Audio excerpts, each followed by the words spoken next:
Do you have any international contact? Like if you want to sell a TV program to an international channel, are you trying to develop that? Well, in 1995, I produced an international technology and culture expo for the 50th anniversary of the United Nations here in San Francisco. Okay. So at that time, we were working with UNESCO, and we were showcasing new technology in the communications, revolution kind of thing. So we worked with PictureTel. We did a video conference from San Francisco to South Africa. We showcased this new thing called the World Wide Web and the new fast 28.8 modems. We had IBM was there demonstrating their computer-aided design and software. They had a project, they were working with artisans in the city of Dresden to actually reconstruct the great cathedral of Dresden, which had gotten bombed in World War II and never got rebuilt. They had rebuilt the cathedral in cyberspace, and we're now working to get it constructed actually in the real world in Dresden, Germany. So we showcased that, and we also showcased a video project called Witness that Human Rights Watch was using small video cameras, putting them in the hands of human rights activists to get footage to journalists to shine the light on human rights abuses that were happening around the world. That was a very new thing in 1995. I work with a citizens lobby group called Results on international development issues. I do a lot of work in support of the Millennium Development Goals, basic public health, literacy, especially for girls, that kind of thing. So I have a real passion for international development work, especially around policy and advocacy. And then here in the hub, we are in the hub. This is a co-working space. It's part of a network of co-working spaces around the world, about 20 cities around the world. And I use the co-working space and here to develop a project I have going on called Human Race Day, which is a kind of a global day of 10K races and 5K walks to raise money for the most effective projects that are working on development strategies for the Millennium Development Goals, and groups like UNICEF, that kind of thing. But basically it's focused on also creating political will to achieve the Millennium Development Goals. So I work a lot in the citizen advocacy campaigns, focused on political will also. I work with Results International, I work with the One Campaign, and... when are you going to have the first one? Right now, we're targeting the third quarter of 2013. Oh, okay. That's a long time. It's a long time. But it's a very exciting project. It's actually, the reason it's so exciting is because it's already been done, practically speaking. It's based on a model called Sport Aid that happened in 2006. Bob Geldof produced it about a year after Live Aid.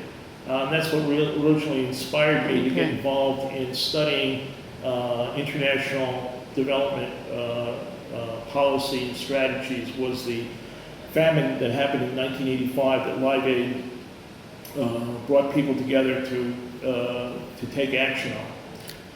A year later, there was an event called Sport Aid that happened in 2006, and that was a running race. At the time, I was a big runner. I ran the San Francisco Marathon in 2006 and Beta Breakers and all these races.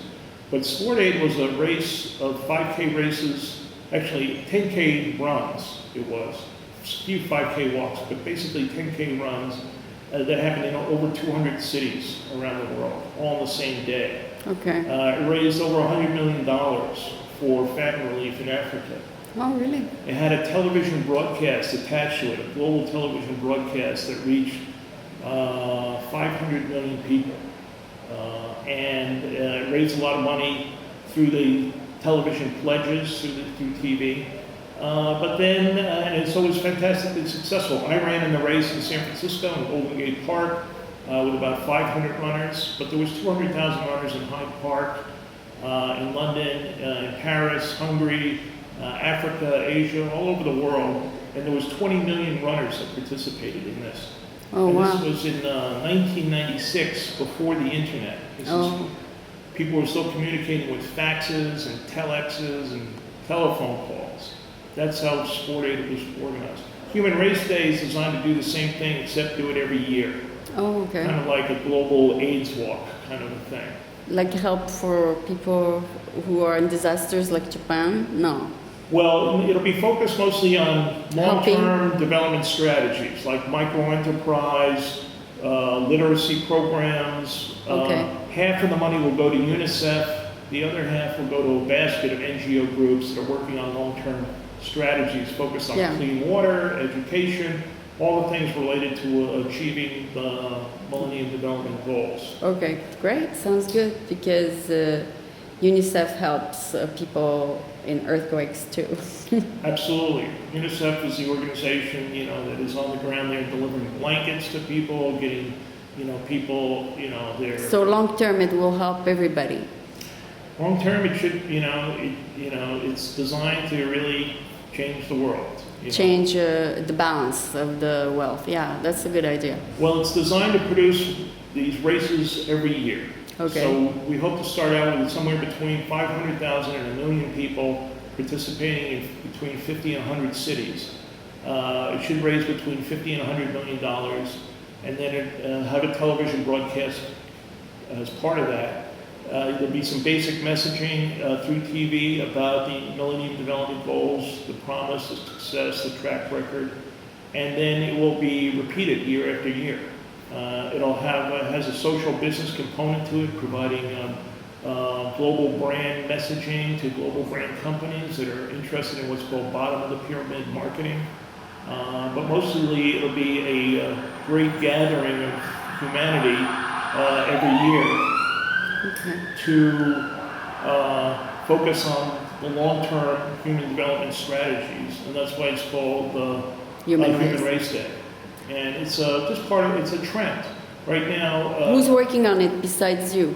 Well, the United Nations Millennium Campaign, they currently have a awareness building campaign for the Millennium Development Goals. Okay. Now in Europe, you work with them? Yes, I work with them. In Europe, a lot of people know about the Millennium Development Goals. In the United States, not so many people know about it. Oh, so that's your role?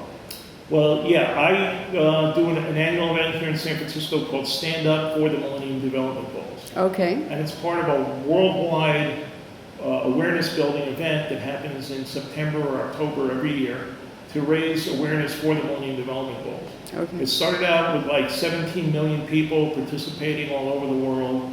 The next year was like 46 million people. Then it went up to, it ended up being like 116 million people, I think in 2009. They didn't even, it was so big they didn't even count last year when we did it. But I organized the stand-up in San Francisco in front of City Hall. Okay. So I get some political leaders, community groups, NGO groups. We get together, we stand up, and we talk about the progress and the promise of the Millennium Development Goals this year. And we try and focus on some current issues. When we did it in 2010 in front of City Hall, we were focused on the replenishment or the recommitment of the United States to the Global AIDS Fund. Okay. Barack Obama was making a decision on how much the United States would commit to the Global AIDS Fund, and we were pushing for a large commitment and replenishment. When he went to the Global AIDS Summit in New York, which was after the stand-up, he committed to $4 billion over a 3-year period of time, which was a 38% increase for the United States to the Global AIDS Fund. The United States is one of the biggest contributors of the Global AIDS Fund, so that was a big incentive for everybody else to come and increase their funding. Okay. So we use this gathering in San Francisco to try and create political will to let him know that there are people in San Francisco who support the United States commitment and an increasing commitment to the Global AIDS Fund, which is one of the most effective systems for getting resources into the ground, into the clinics in Africa and around the world that are working on this project day to day. So you have a lot of things to do. Yeah, I'm always trying to keep busy. Trying to keep busy doing, one thing or another. But Okay. I enjoy it, so it's not like it's not like breaking rocks in the hot sun. It's actually kind of, fun. Okay, well, I hope that YouTube will help you promote your programs. I'm a big fan of YouTube, and I'm a big fan of Social media. Social media, the internet, global communications. But I'm a big fan of YouTube. I love what Will.i.am has been doing with YouTube. We'll do also a fan page for you on Facebook. Okay, that sounds good. Okay. I got a Facebook page. But not the fan page yet. Okay. I guess not the fan page yet. Okay, well, it's been a pleasure. So let's get started. Okay, thank you very much, Elaine. It's Thank you. a pleasure to be here with you in the hub. Okay, thanks.